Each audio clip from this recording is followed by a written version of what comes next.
actually start. I'm just going to read this as an important FYI. First of all, we've been asked by the doctors to please just remind everybody all of our best practices, social distancing and everything. Bezrat Hashem, all the learning today will help us only bring all of us closer to Refuah Shelemah and Gula Krova. And then with that also, the SCA Day of Learning is dedicated in honor of our community's selfless medical professionals. And they're learning Bezrat Hashem merit Refuah Shelemah of our dear founder Stanley Chera, Shlomo Ben Shoshana, and all those who have fallen ill. Bezrat Hashem, we should have a tremendous chut in all this, the tremendous learning that's happened all day today.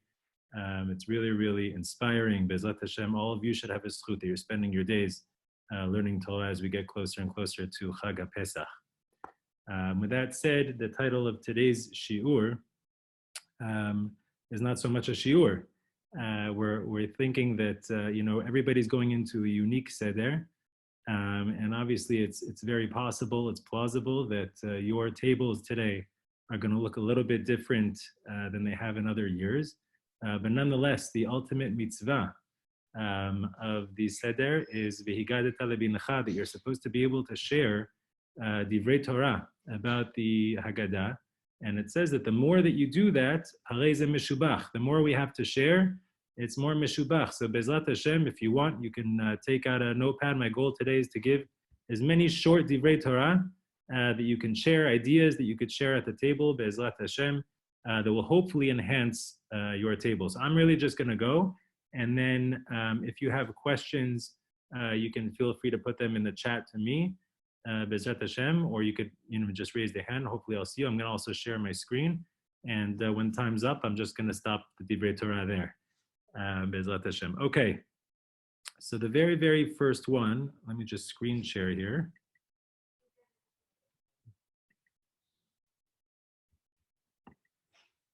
Okay, maybe just tell me with a thumbs up if you see it. Do you see the screen? We're good?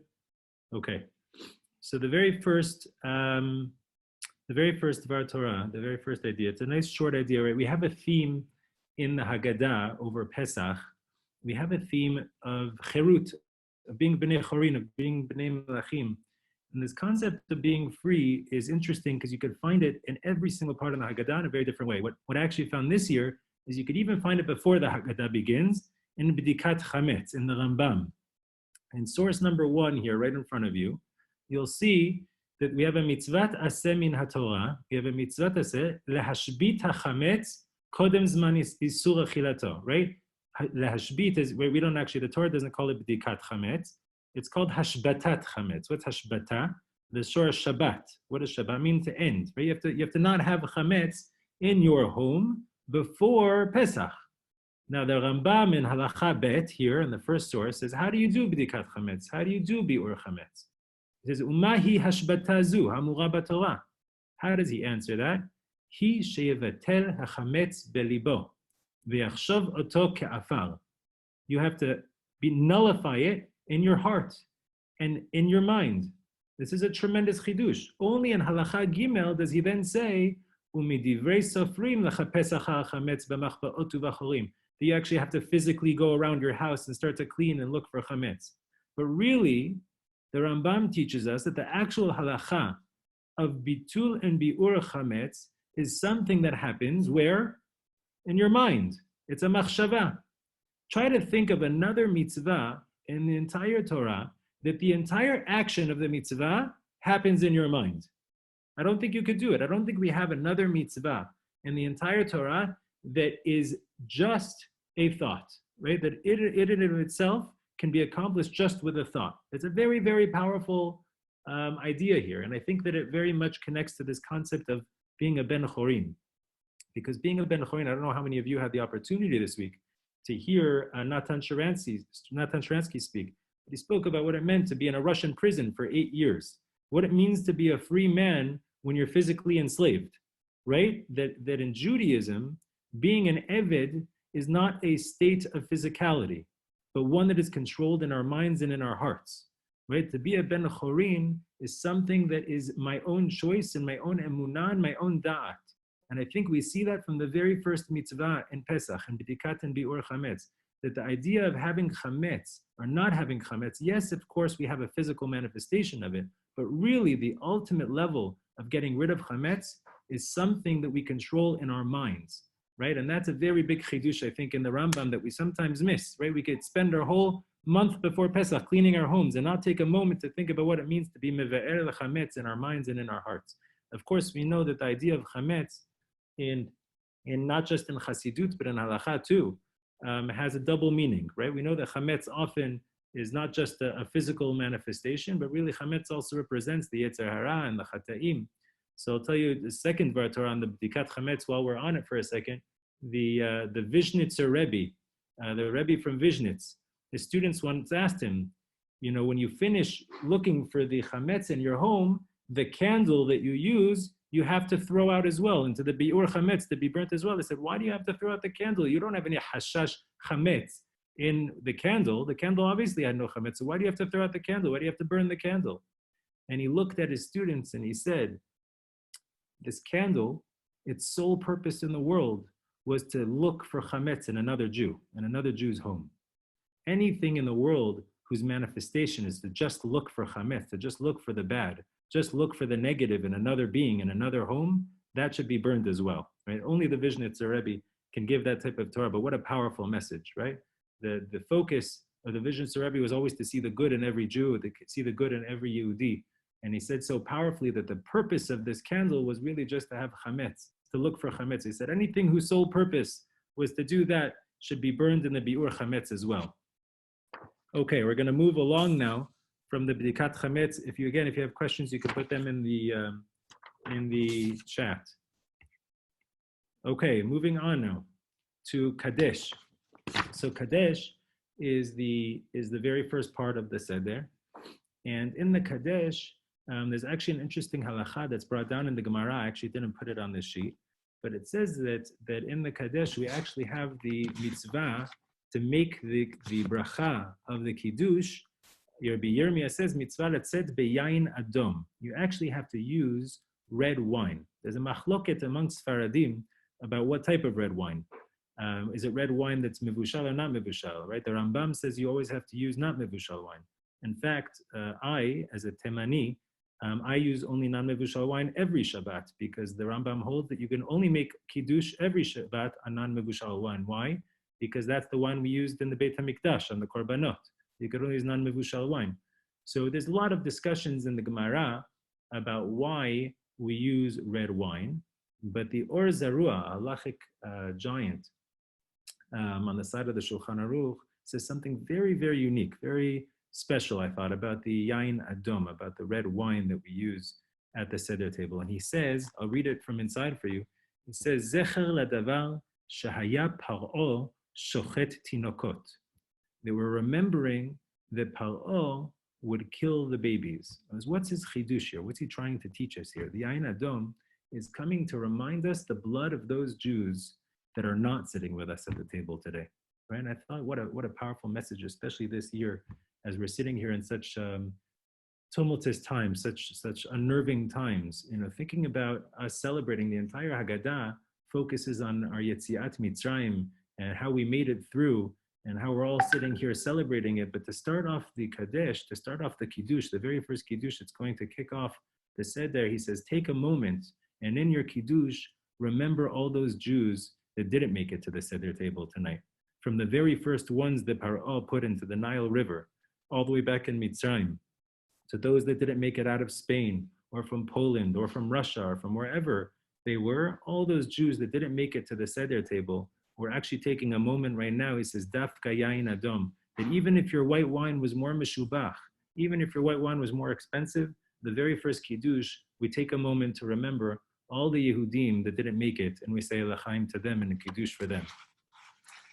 Moving on to the next part of the Haggadah, Urchatz and Karpas. Urchatz and Karpas, very unique. There's a lot of questions. We could, in each one of these, we could probably spend more than a half hour just asking questions on each of these, but I'll pick just a few here. The Karpas has an interesting set of questions on it alone. The Karpas, there's a machloket in the Gemara about haseva. You know what haseva is, right? The leaning, right? The a part of the Haggadah, we actually have to be leaning. What does that mean when we're leaning, if we're reclining? So it's supposed to be teaching us that those parts of the Haggadah where we're reclining are supposed to be symbolizing that we are bnei chorim, that we're bnei melachim, right? That we're in freedom. And the parts of the Haggadah where we're dafka not reclining and we're not leaning, those are supposed to be the moments we're remembering the sheibud, we're remembering ourselves in the slavery.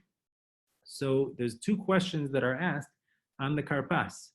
The first one is asking, why do some recline during the siman, right? Why do there's a machloket? So I could understand those that don't recline during the karpas. But what about the side that says that we do recline during karpas? Why is that an actual minhag? And secondly, is why even have any food, any yerek, before hamotzi? It causes so many halachic questions, so many conundrums. Right now we have a safek of eating a kazait, and if we ate a kazait, then maybe we have to say a bracha achrona. Why get into this whole karpas maror? Why not just do motzi matzah first, make a hamotzi, start a meal in a proper way, and then do all these vegetable eatings beforehand? And a beautiful answer I heard, which answered both of these questions in one, said that really the goal of the evening is that we're remembering that we're bnei melachim.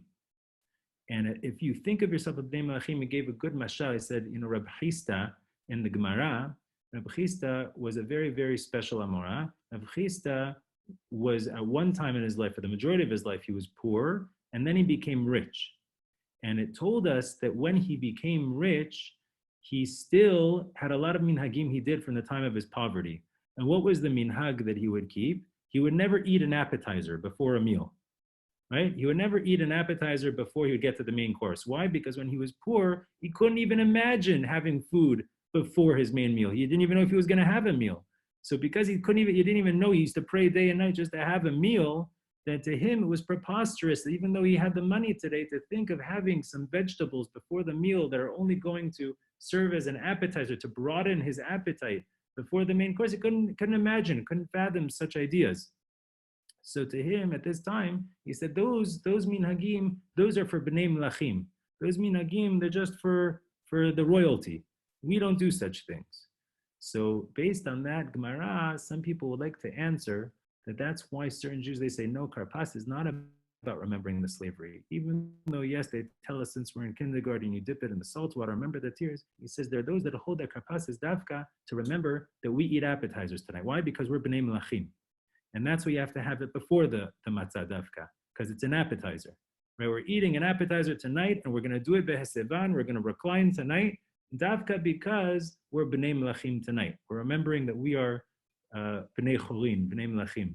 I thought it was a nice idea to better understand the idea of the karpas.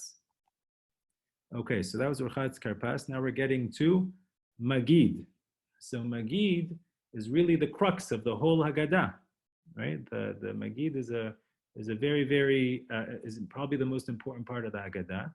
And right when we get to the beginning of the magid, it says here, as you can see in source number 4, mitzvat aseh shel Torah, lesaper benisim v'niflaot shena'asu la'avotenu b'Mitzrayim b'leil 15 b'Nisan. We have a mitzvah to tell the stories of Yetziat Mitzrayim.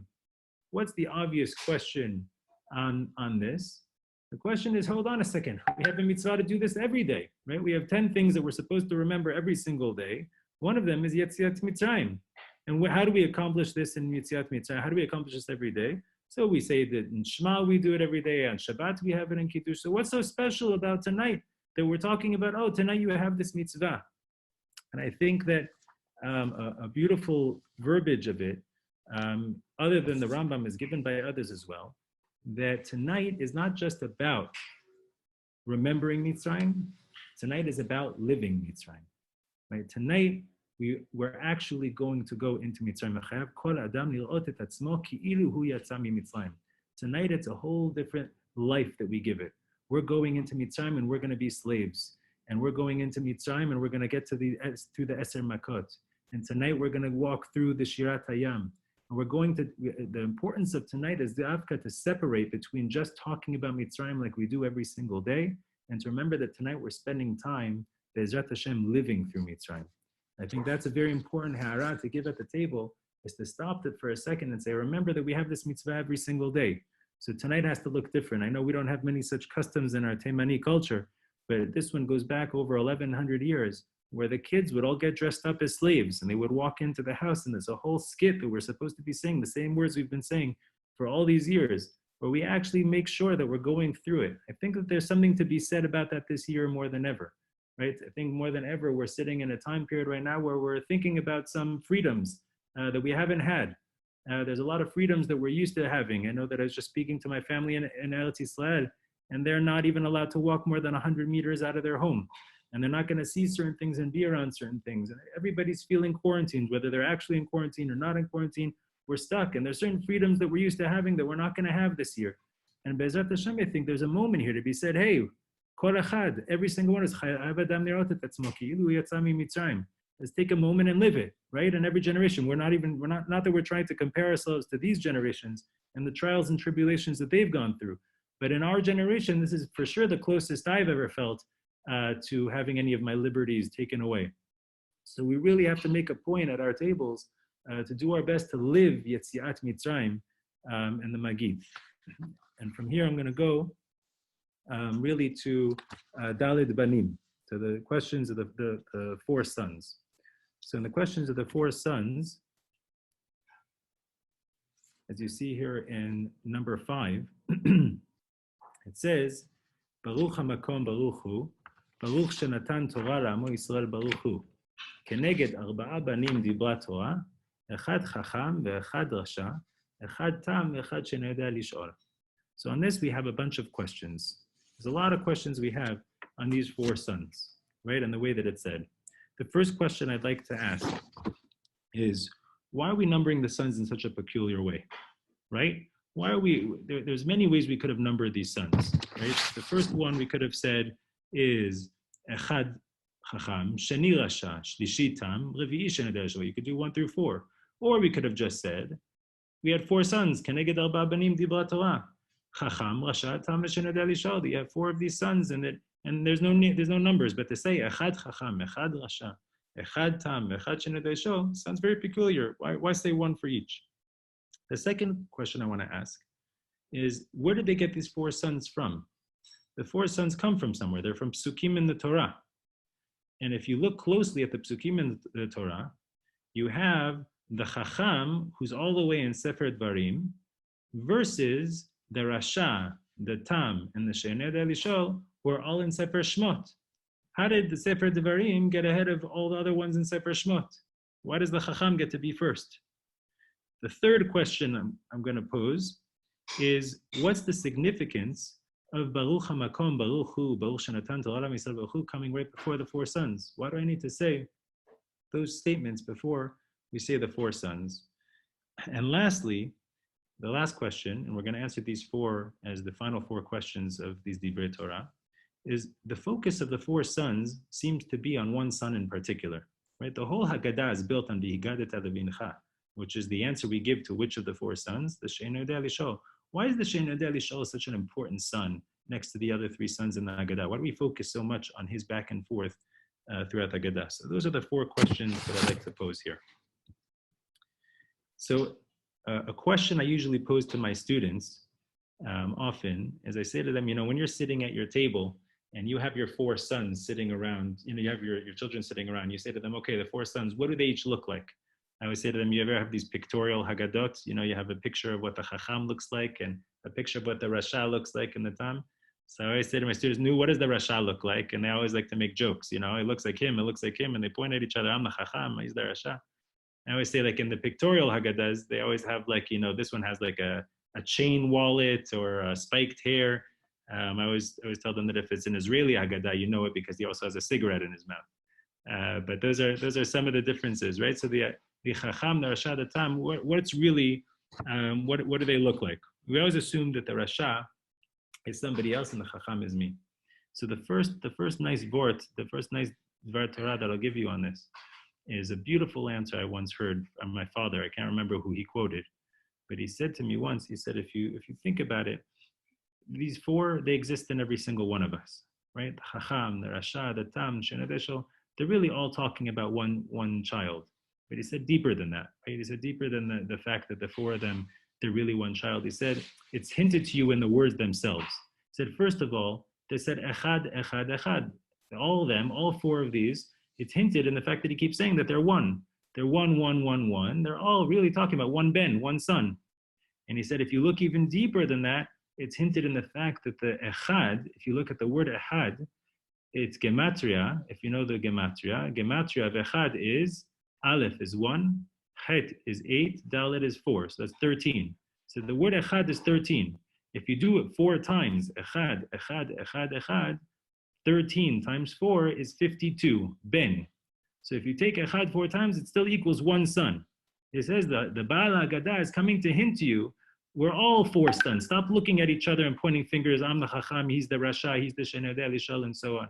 He's saying, recognize within you that we're really all one. We're really all one person. Okay, so we're trying to work on ourselves that we'll be a little more the Chacham and a little less the Rasha. But really the hint here is that 13, 13, 13, that the Achadut is really that we're one son. And beyond just being one son, I'll say this. I'll say, I think that there's a beautiful Shlah HaKadosh, the Shlah HaKadosh, Shnei Luchot HaBrit.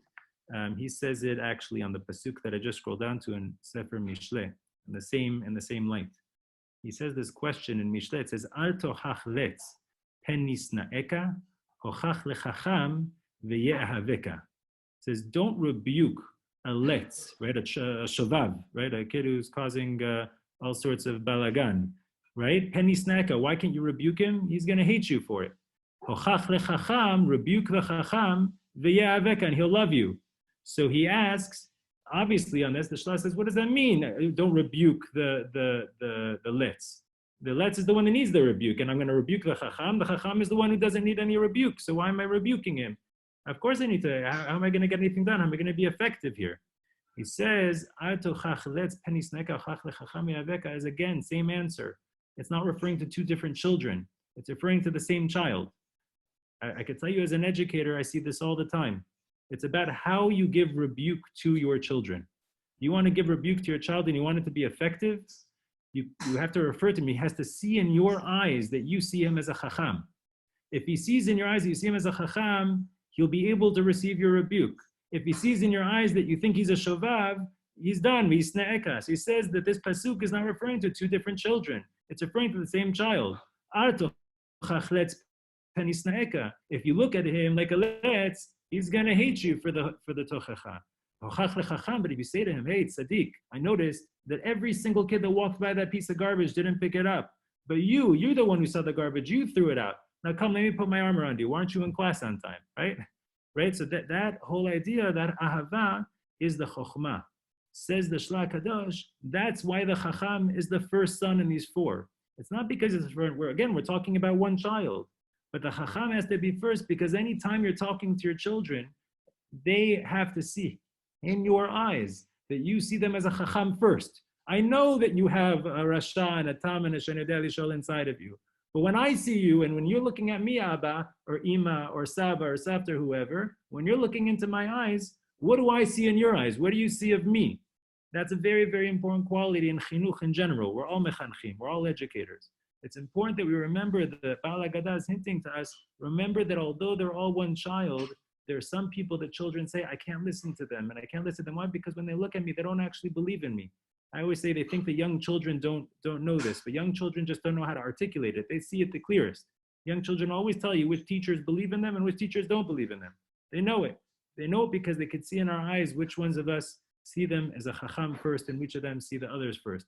So the Shlah Kadosh said so beautifully, answers so beautifully, the chacham, even though he's in Sefer Dvarim, we put him first because it's important that when you're talking to your children, you're always talking to them as a chacham first. So that's one of the answers. Now I'm going to give the final answer here. And this was something that was, I heard in the name of the Lubavitcher Rebbe. And I heard this, and I think this year it takes on a whole new meaning to me. So the Lubavitcher Rebbe says, and you're going to see the sources inside, it's important that you see the words inside because although it's only a short Dvar Torah, it's a very, very deep one, and it takes a little extra focus to fully understand and appreciate. The Lubavitcher Rebbe says, we see a lot of 4s inside the Haggadah. We see the concept, the number 4 shows up a lot in the Haggadah. But there's 1/4 that didn't make it into the Haggadah, right? And that's the Daled Shomrim, the 4 Shomrim. What are the 4 Shomrim?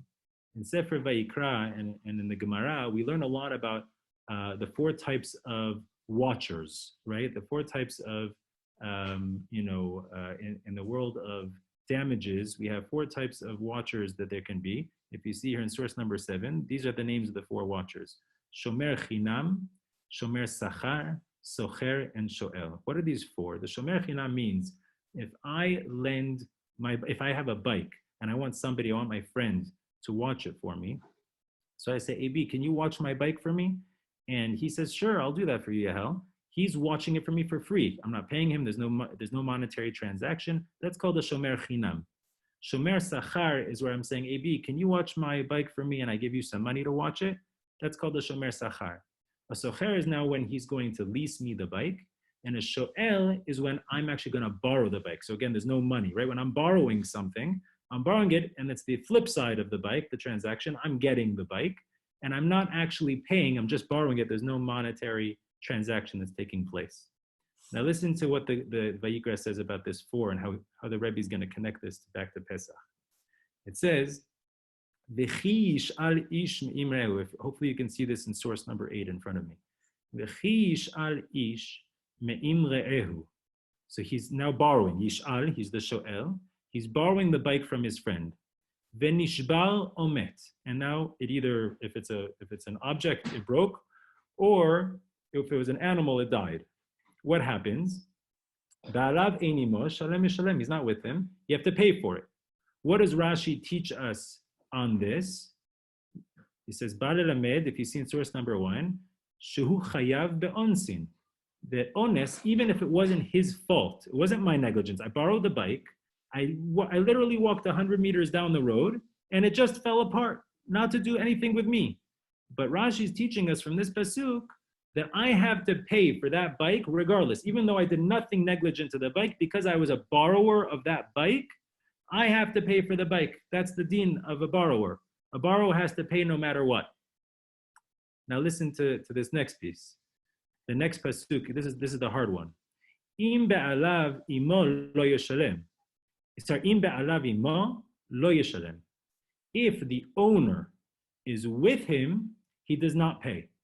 Right? If the owner is with him, he does not have to pay. What does that mean if the owner is with him, he does not have to pay? So my whole life, I read it one way until about 2 years ago when I reread this Rashi and I understood that I was reading it wrong.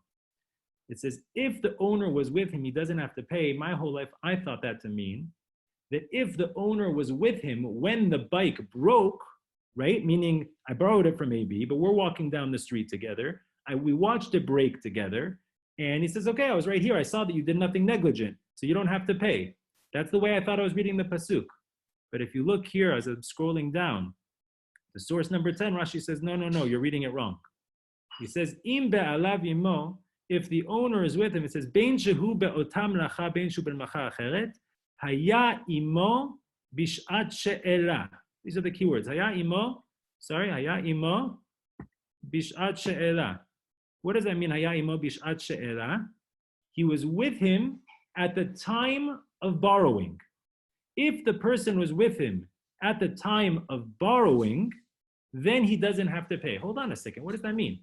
If AB was with me when I borrowed the bike, if he was there at that moment when I did the transaction and he said, here, you can have the bike, as opposed to, let's say, AB saying, hey, go get it from my backyard, right? And you could just go pick it up from my backyard. If he told me to pick it up from his backyard and I took it and it broke, that's on me.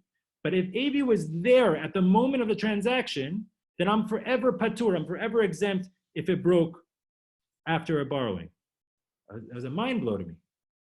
But here, I'm not going to get into that because we have many questions on this, and there's a whole daf in the Gemara on Daf Lamed Hey and Baba Metzia where you could get into that. But I want to say that the Rebbe does something very, very powerful with this, and this is how he connects it back to the Haggadah.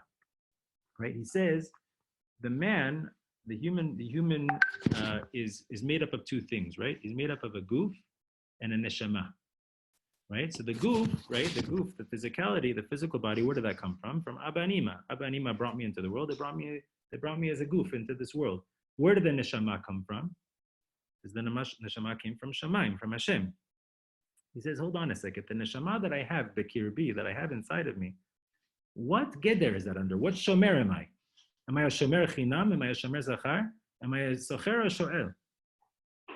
So he says, like only the Rabbi could, he says, clearly, I'm a shoel. I'm a borrower, right? I'm a shoel. I'm being mash'il this neshama from shamayim. He says, now my job, right, as it says, hishamer lecha in the Torah, hishamer lecha about your neshama. You're a shomer now on this neshama. Your job is to keep the mitzvot. Your job is to keep the Torah. Your job is to watch over this neshama. Now, listen to what he does with this. He says, now, am I going to do everything perfectly with this neshama? Am I going to make any mistakes possibly? I don't know about all of you, but I know that I don't. So there are times when I don't do everything perfectly. And am I chayav?